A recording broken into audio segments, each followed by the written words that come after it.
dalam hal positif itu sudah berkembang. Ya jadi misalkan sekarang orang bilang tidak di koridornya, ya sudah karena mungkin dia tidak ambil bagian dalam kepengurusan dalam federasi. Jadi masing-masing orang kan punya lebih kurangnya. Jadi kalau saya sih lihat saat ini memang banyak hal positifnya. Bukan asal bawa pemain asing dengan gaji lebih tinggi, tapi kualitas dibawa pemain lokal. Oke. Berarti sekarang abu-abu masih ya? Ya bukan abu-abu kalau saya. Ya artinya dari sisi kualitas pemain asing kita masih abu-abu karena belum ada peraturannya. Gitu. Kalau peraturan itu kan maksudnya harus dibuat. Ya, tapi kalau macam pemain asing yang dibilang abu-abu sampai hari ini, saya sih nggak percaya. Karena yang selama dari saya bermain sampai saya pensiun, sampai hari ini juga saya belum lihat banyak pemain asing yang bisa nunjukin kualitas di atas pemain Indonesia untuk belajar. Mau dicurangin seperti wasit, dicurangin seperti apapun sebagai wasit, Pak manajer selalu cuma introspeksi diri. Memang kita belum mampu. Jadi untuk merubah orang, Pak manajer cuma bilang, ya kita rubah diri kita dulu di sendiri. Kita rubah diri kita sendiri, habis itu baru kita sudah berubah, orang lain berubah, negara akan berubah. Nah sepak bola akan berubah masing-masing orang merubah diri secara berpikir yang positif.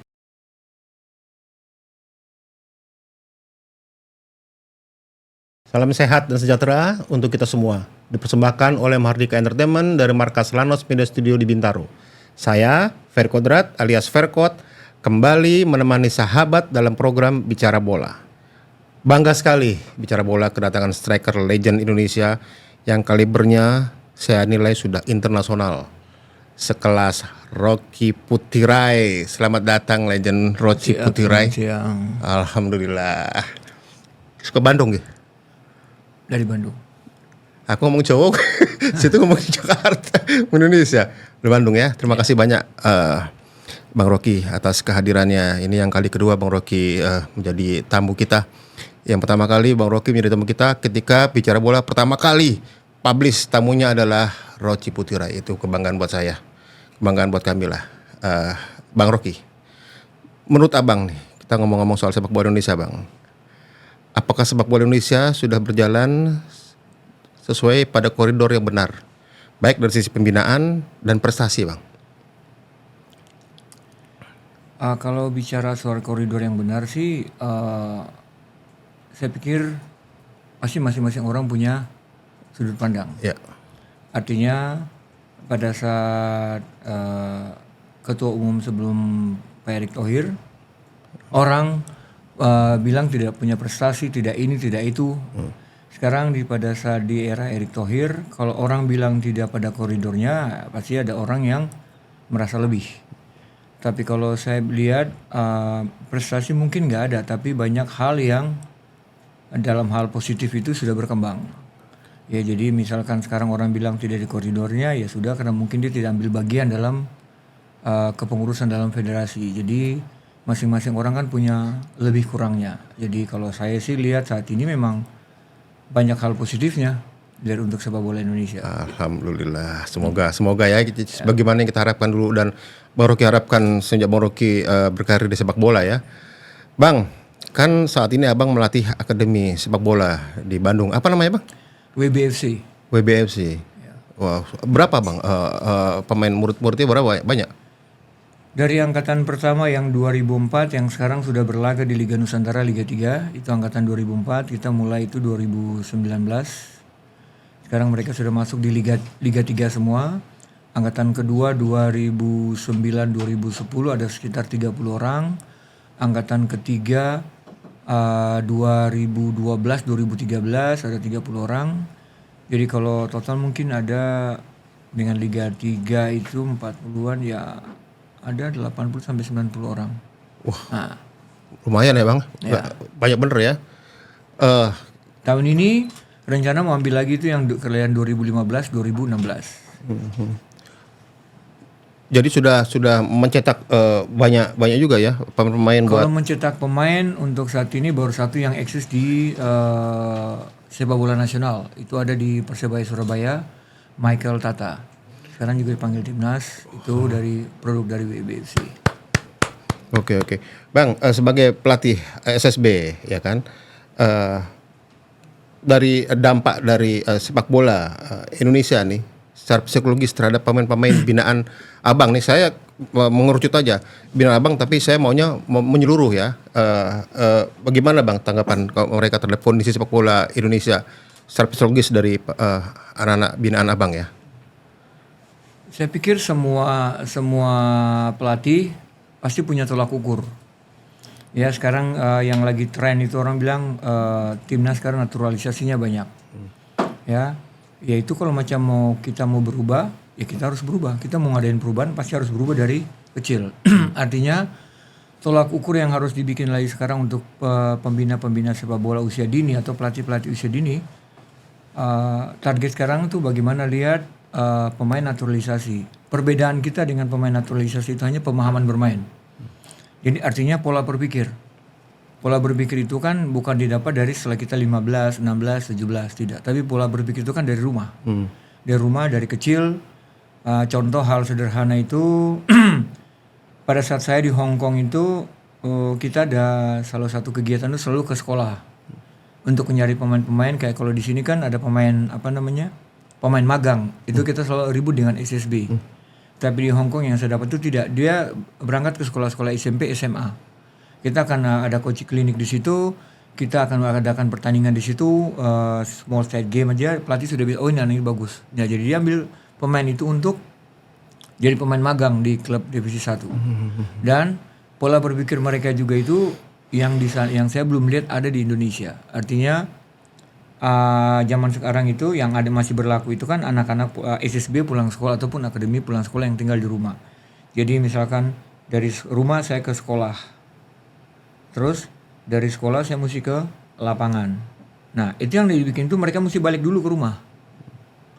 Tapi kalau di Hong Kong ataupun di luar itu mereka sudah berpikir efisiensi kerja, penyingkatan waktu. Jadi dari sekolah dia bawa 2 tas, tas belajar sama tas sekolah. Dari sini ke sini, dari sini langsung ke sini. Dari sini dia pulang. Tapi kalau kita dari rumah ke sekolah, sekolah ke rumah, rumah ke lapangan, lapangan ke rumah lagi. Nah itu yang perbedaan, itu hal sederhana. Yang saya lihat di Bandung juga masih sama. Ya walaupun sudah dikasih tahu, nah itu pola berpikir. Jadi pola berpikir itu mengerti pemahaman hal sederhana itu kan mulai dari rumah, dari kecil. Nah itu yang bikin kita beda. Jadi kalau macam kita mau merubah dengan target sekarang pemain naturalisasi banyak, pelatih itu juga harus merubah pola berpikir bagaimana pemahaman itu yang harus dirubah buat anak kecil. Setuju saya. Pelatih juga mengubah pola berpikir ya, biar soalnya pelatih kan tetap orang tua di lapangan. Bang, PSSI lewat ketumnya Erick Thohir sudah berusaha maksimal menaikkan euforia sepak bola Indonesia. Selain program naturalisasi yang jor-joran di timnas agar berprestasi di internasional, juga memberlakukan 11 pemain asing di Super League ya kan 2025-2026. Apakah ini tepat menurut Bang Rocky? Tepat nggak tepat kan tadi saya sudah bilang kalau kita mau ngadapin perubahan ya kita harus berubah. Artinya begini, sebenarnya dari semua program yang dibikin sama ketua umum itu yang jadi masalah ke depannya itu, pertanyaan satu sebelum saya jawab saya mau balik bertanya nih, apa Pak Erick akan selamanya jadi ketua umum? Tidak. Nah program yang dia bikin siapa yang mau lanjutin? Ketua umum selanjutnya lah. Nah apa bisa? Apa mampu? Saya jawab. Ya. Ya sepanjang sejak tahun 88 saya jadi wartawan, setiap ketua umum pasti akan mengubah blueprint untuk program kerja mereka.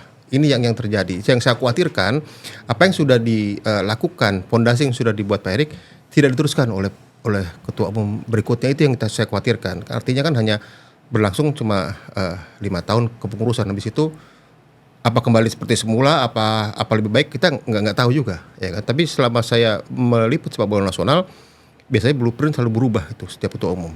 Nah artinya yang saya bilang itu kenapa siapa yang bisa lanjutin, saya baru 2 kali itu ikut kongres PSSI, dan selama 2 tahun itu saya juga lihat transparansi yang dibikin sama ketua umum itu, hasil program tahun kemarin atau tahun besok ini kasih laporan hari ini, terus ini program kita tahun depan. Itu disaksikan oleh semua pemilik klub, semua. Jadi dan saya lihat di situ, saya nggak tahu di kepengurusan yang sebelumnya itu pernah nggak sih menghasilkan duit sampai 350 miliar begitu. Ya, setahu saya setengahnya kalau saya pernah tahu ya. Jadi Tapi setengahnya. Saya dapat. yang saya lihat di program kerjanya Ketua Umum saat ini kan keseluruhan biaya selama 1 tahun itu sekitar 600-an. Ya. 650-an kemarin saya lihat. Yang dikasih sama negara itu 150, sisanya itu PSSI bisa dapat. Dan itu bisa berjalan. Artinya itu yang saya bilang tadi bahwa kalau kita mau berubah, kita harus adakan perubahan. Nah, perubahan yang dibikin sama Ketua Umum saat ini mungkin banyak orang tidak setuju. Karena mungkin satu yang saya bilang, mungkin karena mereka tidak terlibat. Ya, kedua, atau mungkin karena mereka terlalu pintar. Tapi memang buat saya di Indonesia memang banyak orang pintar. Tapi untuk ngurusin sepak bola dengan hati itu yang tidak ada. Jadi contoh, sekarang sudah bukan hal bicara omong kosong lagi. Untuk masuk EPA saja hal terkecil 15 juta. Ya. Nah itu bagaimana pengurus-pengurus di bawah punya tindak lanjutnya? Bagaimana pemilik klub yang tahu itu? Artinya semua kayak sekarang orang mau seleksi EPA, anaknya masuk itu harus 15 juta. Itu kan hal yang omong kosong buat orang-orang yang tidak mampu. Dan kalau saya bilang sekarang, setelah misalkan Pak Erik bikin sekarang dengan naturalisasi, ya itu juga buat kita pemain lokal, terutama pemain-pemain generasi muda yang mau main di klub profesional ataupun timnas. Ya sudah, kamu buka matamu lebar-lebar. Artinya kamu serap semua apa yang memang kamu butuh. Kalau buat saya generasi sekarang itu lebih canggih. Lebih canggih maksudnya dia tinggal buka jempol aja pakai handphone begini. Oh saya mau latihan sering bagaimana ya? Aik jawab. Tapi kalau dulu kita kan enggak. Saya mau latihan cara latihan defense center back bagaimana ya? Contohnya siapa ya? Itu semua sudah ada jawaban. Artinya lebih gampang untuk bikin mereka berkembang. Artinya kalau mereka tidak mau rubah pola pikirnya itu, ya udah mereka yang ketinggalan. Karena zaman sekarang kayak sepak bola kita itu ya tadi sudah bilang lagi, perubahan ketua umum berubah blueprintnya. Tapi dari semua ketua umum sampai sekarang, mungkin nanti juga kalau pada saat bicara mungkin ada juga orang yang protes bahwa memang kita tidak punya hasil. Tapi ya memang kenyataannya sebelum Pak Erik masuk, berarti kan sudah sekian lama itu pemain lokal dikasih kesempatan. Pelatih lokal juga dikasih kesempatan. Artinya yang kita tahu itu angkatan yang bisa sukses itu cuman kan angkatan yang sebelum saya, di atas saya. Yaitu Kakak Rulinere, itu dengan Om Sinyo Aliandu, habis itu Om Berti Tuarima, yang saya tahu. Artinya yang pada saat saya nonton bola, saya sudah tahu dunia bola, hal-hal itu saja yang saya tahu. Terus kita lihat angkatannya almarhum Ramang. Ya, kalau nggak salah itu ada di beritanya sempat keluar bahwa pada saat kita ikut Piala Dunia itu dengan nama tim Belanda, Liga Belanda, Hindia Belanda, semua pemainnya Indonesia. Nah sekarang kita ikut Piala Dunia dengan nama timnas Indonesia, tapi hampir 80-90% Belanda. Nah keturunan. Tapi kan di situ ada darah Indonesia. Nah artinya kalau biasa saya bilang perubahan itu ada manfaatnya, banyaknya itu kalau buat saya, kalau kita tadi ada slogan di situ, selalu berpikir positif. Ya kalau kita berpikir positif ya kita ikutin. Artinya buat pelatih-pelatih juga bisa berkembang, pemain-pemain muda kita juga bisa berkembang. Artinya tunjukin bahwa kita mampu. Nah memang kalau dari sisi 11 pemain asing di Liga Indonesia, kalau sisi dari pemain lokal ya memang ya sangat mubazir. Ya, mubazir itu banyak pemain yang akan nganggur. Tapi kalau dari sisi positifnya ya kalau kamu mau ke sana ya rebut tempatnya. Tapi yang paling yang harus diperhatikan juga karena yang berlaku di contoh kita kasus Malut. Ya itu yang harus ditegasin oleh ketua umum. Bahwa agen pemain yang menyarankan pemain 11 pemain itu 11 pemain yang kualitas. Yang benar memang prosedur mekanisme manajemennya itu cuma 11-15%, itu urusan mereka. Tapi jangan juga melibatkan pelatih ataupun oknum dalam klub yang membuat artinya pemain asing yang 11 orang ataupun 7 yang bermain itu standarnya masih sama saja level dengan pemain lokal ataupun di bawah tapi gaji mereka lebih besar. Nah kalau macam gaji mereka lebih besar, otomatis potongannya pasti lebih besar. Itu mungkin yang terjadi kekhawatiran. Kalau saya secara pribadi, kekhawatiran itu bukan dari secara teknis. Artinya secara kualitas di lapangan itu saya tidak lihat Contoh kayak sekarang pemain asing dari semua Liga 1. Kita bisa hitung jari kok. Nggak sampai 5 ataupun 10 pemain yang di atas rata-rata pemain lokal. Tapi gajinya bisa 3 sampai 4 bahkan 5 kali lipat dari pemain lokal. Nah, itu yang harus dipertanyakan. Maksudnya kamu bawa pemain asing bagus, nggak apa-apa dia layak. Kalau macam sekarang kan profesional itu kan kamu dibayar berdasarkan kualitas. Bukan KKN, bukan karena dekat ini. Nah, itu yang harus, maksudnya saya pikir untuk perubahan ini dengan 11 pemain asing itu mungkin federasi juga harus bikin satu aturan yang ketat. Bahwa standar ataupun level pemain asing yang kita mau bawa ini, levelnya ini. Jadi klub kalau macam ini contoh musik oke. Kalau kita mau bikin level lebih tinggi kan kita bisa pemain asing Liga Cina atau pemain asing Liga Korea atau Liga Jepang. Kita ambil satu contoh di situ. Pemain asing yang kita mesti bawa ke level Liga Indonesia levelnya ini. Jadi semua klub juga mencari, semua agen juga mencari levelnya itu. Bukan asal bawa pemain asing dengan gaji lebih tinggi tapi kualitas di bawah pemain lokal. Oke. Berarti sekarang abu-abu masih ya? Ya bukan abu-abu kalau saya. Ya artinya dari sisi kualitas pemain asing kita masih abu-abu karena belum ada peraturannya. Gitu. Kalau peraturan itu kan maksudnya harus dibuat. Ya, tapi kalau macam pemain asing yang dibilang abu-abu sampai hari ini, saya sih nggak percaya. Karena yang selama dari saya bermain sampai saya pensiun, sampai hari ini juga saya belum lihat banyak pemain asing yang bisa nunjukin kualitas di atas pemain Indonesia untuk belajar. Oke, Bang. Kita fokus pada sektor di mana Bang Rocky berkarir, artinya di sektor penyerang atau striker ya, Bang. Apa kabar striker kita saat ini, Bang? Striker binaan kompetisi lokal di mata Bang Rocky ya, ya kan?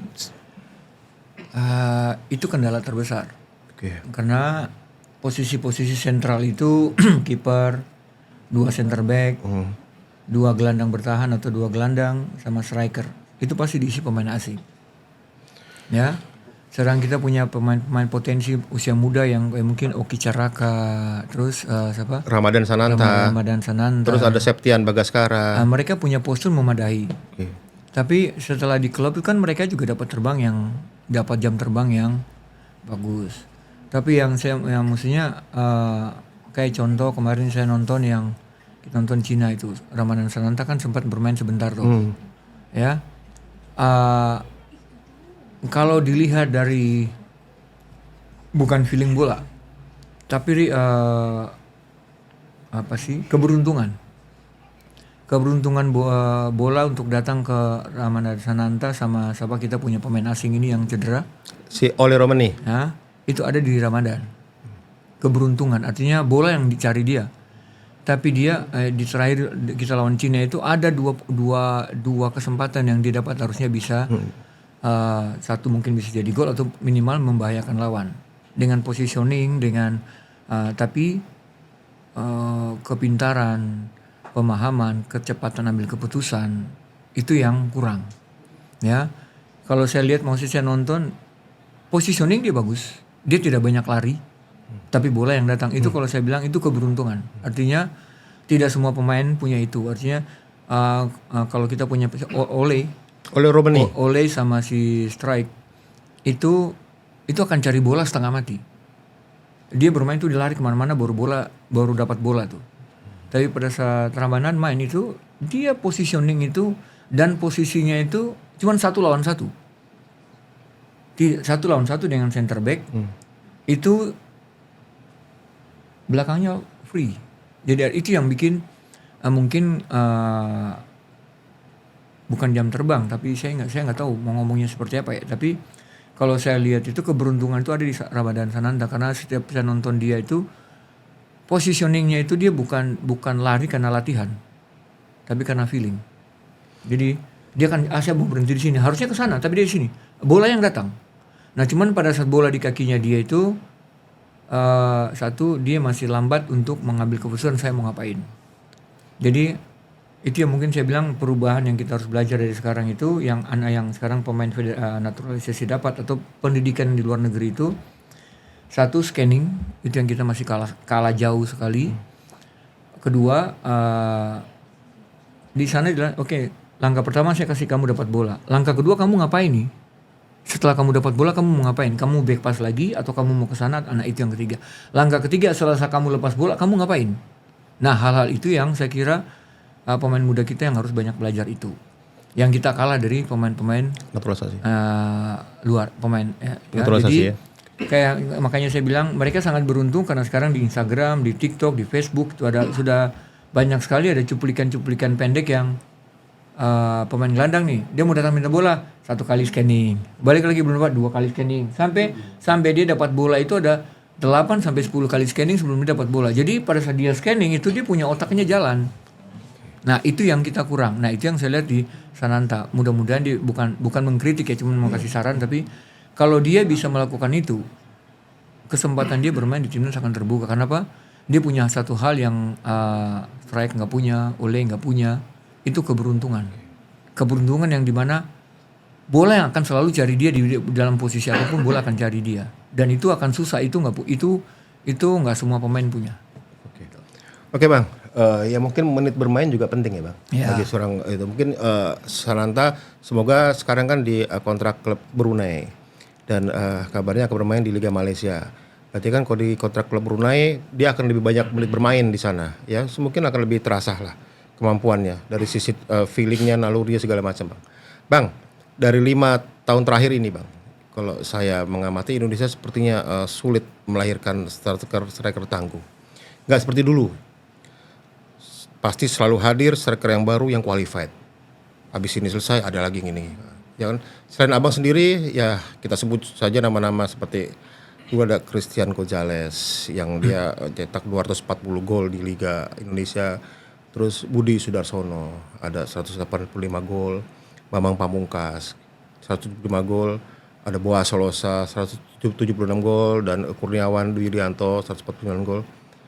Maksud saya kenapa Indonesia sulit mencetak sekarang seperti sulit mencetak striker, nggak seperti dulu striker dulu ibarat orang nebang sudah nunggu lagi. Nah, itu yang saya amati kita dulu tuh Bang. Dari sampai saya berapa banyak pemain asing yang main? 3. Cuman 3. Dan berapa banyak klub yang bisa beli pemain asing? Gak banyak. Jadi artinya kan dengan perbedaan itu saja, berarti perubahan itu saja sudah menunjukkan bahwa pada saat zaman saya ke atas atau pakainya sampai dari atas saya sampai ke saya itu pemain asing sedikit. Klub juga nggak banyak yang bisa beli. Berarti artinya kan kesempatan pemain lokal lebih banyak. Terus ya mungkin karena apa yang kita rasain, apa yang kita dapat, kita mau lebih. Jadi kita berusaha lebih.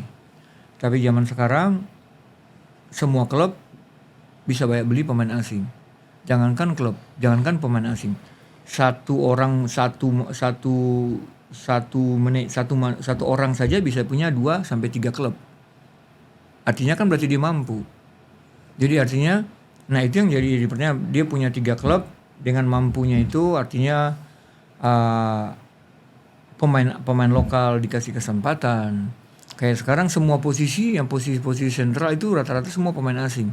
Terus bagaimana pemain lokal bisa berkembang? Terus saya nggak tahu. Rata-rata itu yang saya dengar itu contoh masih sering berlaku itu kalau macam kayak Persipura, Persib Bandung, tim-tim besar. Persija. Ya. Itu rata-rata pemain yang berkembang di situ pemain yang di luar daerah, bukan di daerah asal.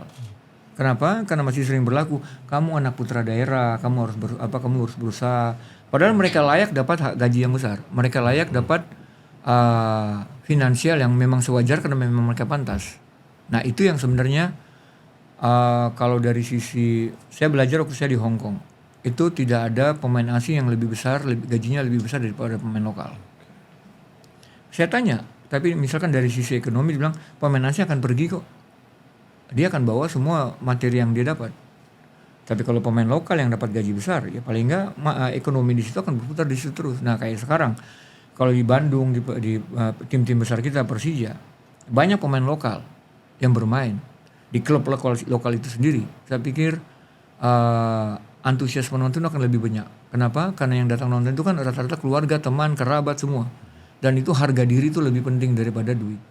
Nah itu juga akan membuat iklim positif dalam sepak bola karena ekonominya terangkat, terus pemain juga tidak akan sembarang untuk pengaturan skor ataupun segala macam karena memang ya contoh misalkan di Persipura ataupun di Persib Bandung, Persija, misalkan yang bermain 80% itu anak Jakarta, nggak mungkin tuh ada penjualan pengaturan skor. Kenapa? Karena yang nonton itu keluarga semua, kok harga diri itu lebih penting. Nah ekonomi di situ kan dia nggak kemana-mana, duit yang dia dapat banyak, ya habis juga akan dihabis di Jakarta, nggak akan habis di tempat lain. Nah itu yang mungkin kita lihat banyak sekali pemain Papua yang bersinar di luar kota. Yeah. Banyak pemain Persib yang setelah mereka bersinar baru mereka dipanggil. Tapi kalau mereka itu dipupuk dengan itu pasti kan ada aura positif buat generasi berikutnya untuk bisa saya mau kayak itu, saya mau kayak ini. Nah itu sekarang sudah nggak ada. Gitu. Okay. Itu yang jadi membuat perbedaan. Singkatnya apakah posisi striker saat ini sudah tidak jadi primadona di sepak bola Indonesia? Sebenarnya orang bilang posisi striker jadi primadona, buat saya sih biasa-biasa saja. Kenapa? Karena kayak orang kemarin saya sempat tuh ngomong sama Om Yesayas masalah strike. Ya. Yesayas. Ya, Yesayas Octavianus. Ya, okay. Saya bilang lihat aja nanti dia bakal bikin gol di partai-partai menentukan. Nah, benar lawan Korea dia bikin 2 gol. Ya, saya bilang itu kan cuman begini, Bung. Setiap kita pindah ke tempat baru, kita butuh adaptasi. Nah adaptasi itu tergantung kepribadian masing-masing. Siapa yang bisa cepat, siapa yang bisa lambat. Nah itu yang susah. Nah kayak sekarang Ole bisa bikin 2 gol. Adaptasinya mungkin cepat.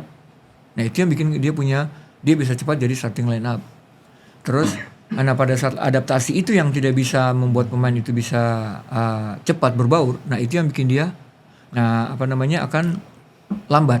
Nah jadi kalau saya lihat kayak sekarang di posisi striker, kemarin saya lihat Ole bermain pas saya nonton itu setiap dia lari pasti dia dapat bola.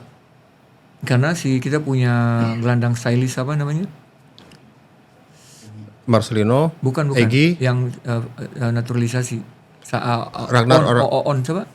Nathan to Aon. Nah itu bola itu selalu dari Nathan buat Ole. Sama kita punya center back dan itu bola dia lari gini, bola nyampe lewat. Tapi itu perbedaan dia dengan Oki ya Ramadan. Kalau Ole mesti kerja dulu baru dapat bola, tapi Ramadan dia berdiri saya dapat bola. Itu perbedaannya yang tapi nah itu mungkin cara berpikirnya yang beda. Okay. Gitu yang mungkin bikin pelatih asing itu nggak bisa pakai pemain Indonesia karena memang pada saat dapat bola langkah kedua ketiga itu yang mereka belum siap untuk itu. Gitu. Oke. Bang, ini jadi selain dituntut kerja keras dari pelatih dan pemain usia dini agar nantinya mendapat tempat di klub juga timnas. Selain kerja keras ya Bang ya, apalagi harus dilakukan? Apa harus melakukan latihan lanjutan? Ada latihan lanjutan nih, kalau sekolah kan ada lanjutan ke luar negeri.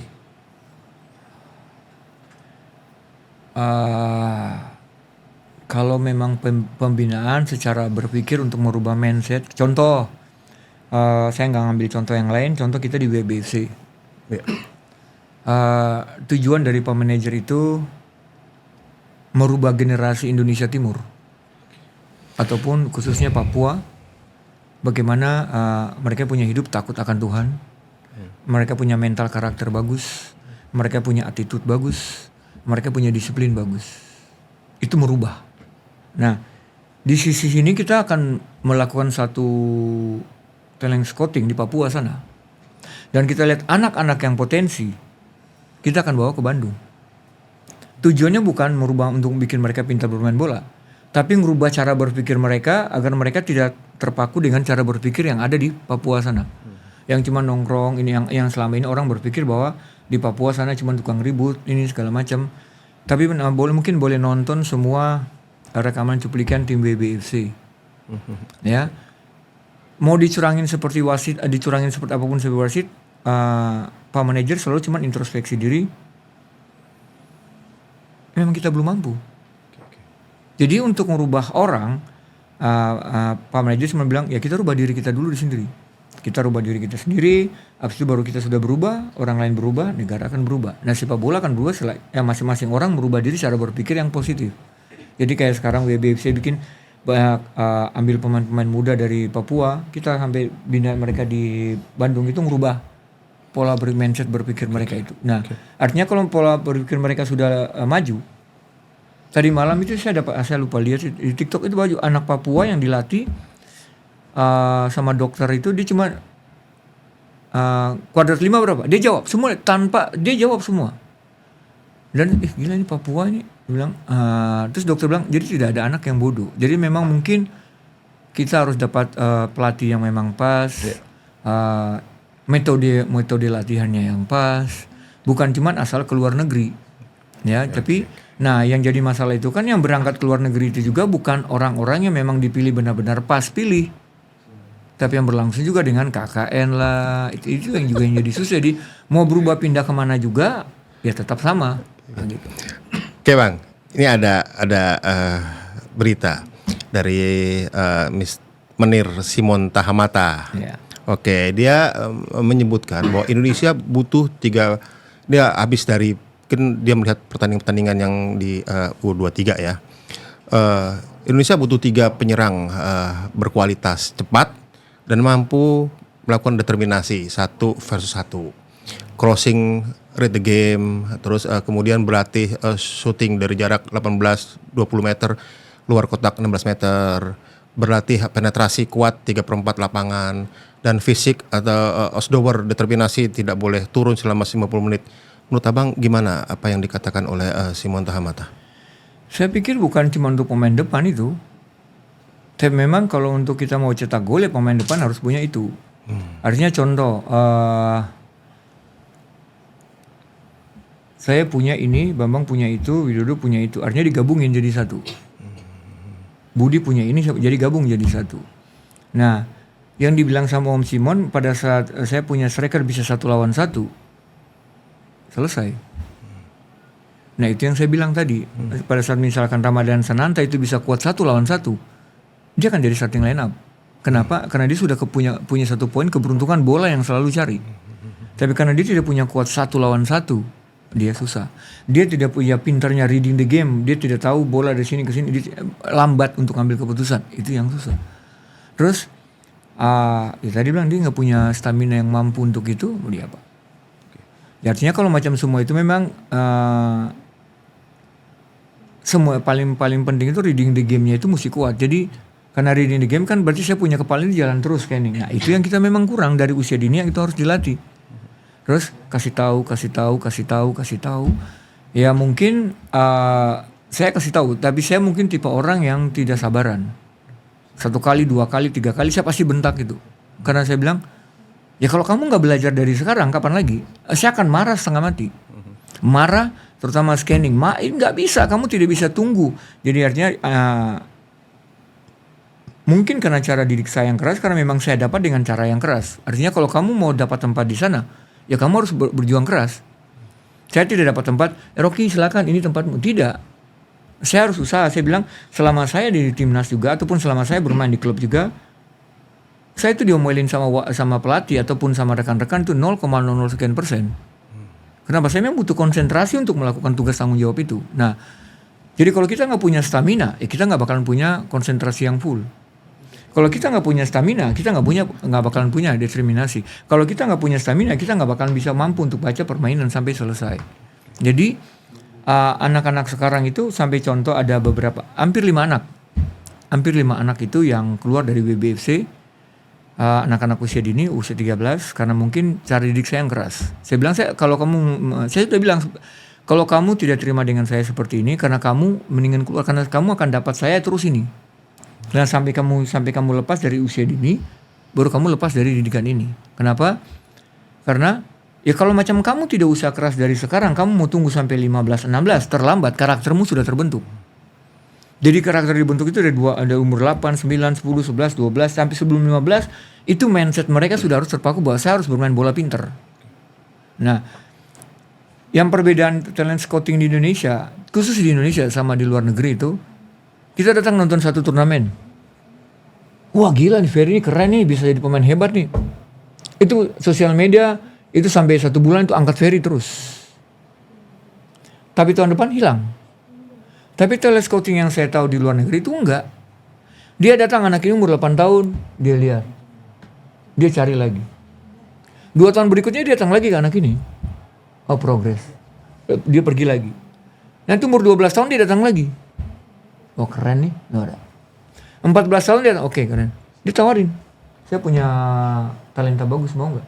Gini. Nah, makanya di talent scouting di luar negeri itu, walaupun dia cuma dapat 2-3 pemain, dia bisa dia punya hidup bisa seumur hidup, dia dapat duit. Kenapa? Karena dapat bayaran terus dari anak ini, karena dapat kepercayaan dari klub, karena talenta yang dia kasih itu benar-benar dari di game, teknik dasar, pemahaman bermain, attitude, semua dia perhatikan dari saya datang. Dan dia datang bukan cuma 1 hari dia lihat begini. Dia pasti 1 minggu sampai minimal 1 minggu sampai 1 bulan dia tongkrongin ini anak dilihat. Oh, bang, oke, dia pergi lagi.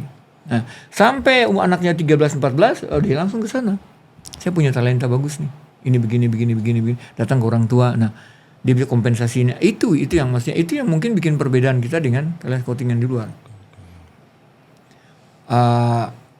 Contoh, saya bilang kita punya Witan, kita punya Egy, ya, yang artinya menurut pandangan saya itu teknik skill itu di atas rata-rata. Tapi kenapa nggak betah di luar? Itu yang jadi permasalahannya. Kenapa? Mental karakter kita nggak terbentuk. Itu. Artinya sekarang orang berbondong-bondong, banyak sekali tuh pemain yang keluar negeri. Pada saat Egy sama Witan itu dapat link yang bagus. Tapi kenapa tidak diekspos? Mereka mau main ataupun mereka tidak bermain, kenapa tidak diekspos? Nah, itu kan membuat mental mereka jadi terbentuk. Contoh kita punya Sarah Musdalifah yang bermain di Jepang. Saya tidak pernah dengar lagi dia punya, karena nggak pernah bermain. Kenapa kalau orang cuma bermain yang diekspos? Nah, pada saat pemain itu tidak bermain juga harus diekspos. Jadi saya punya motivasi sendiri untuk bikin bagaimana saya berkembang. Nah, contoh yang saya bilang, saya bikin sepatu belang-belang, rambut. Itu salah satu motivasi saya untuk bagaimana saya tetap eksis. Karena pada saat dalam lapang, monyet, banyak gaya lo, bla bla bla bla bla. Tapi itu menjadi motivasi saya.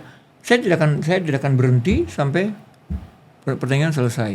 Artinya saya punya latihan ekstra. Jadi orang latihan 2 kali, saya bisa 4 kali sehari. Jadi kalau saya capek, saya bilang kamu mati, karena saya bikinnya lebih. Nah, hal-hal itu yang saya pikir pemain kita tidak, terutama agen pemain juga tidak melihat hal-hal seperti itu. Bagaimana pada saat selesai kompetisi, bagaimana pemain memaintain dirinya sendiri. Mereka sudah dapat gaji, bagaimana mereka punya cara hidup. Nah, itu juga yang saya bilang, kalau pola berpikirnya dari kecil tidak benar, tidak diajarin dengan benar, nanti dapat pada saat 18 tiba-tiba dapat kontrak gede. Saya mau foya-foya, saya mau ke naik klub . Nah, hal itu yang namanya pola berpikir. Jadi pemahaman untuk itu yang kita kurang. Makanya kayak contoh saya bilang, zaman Sintayong pertama bentuk, hampir tiap minggu kita diberitakan pemulangan pemain dicoret. Kenapa? Indisipliner.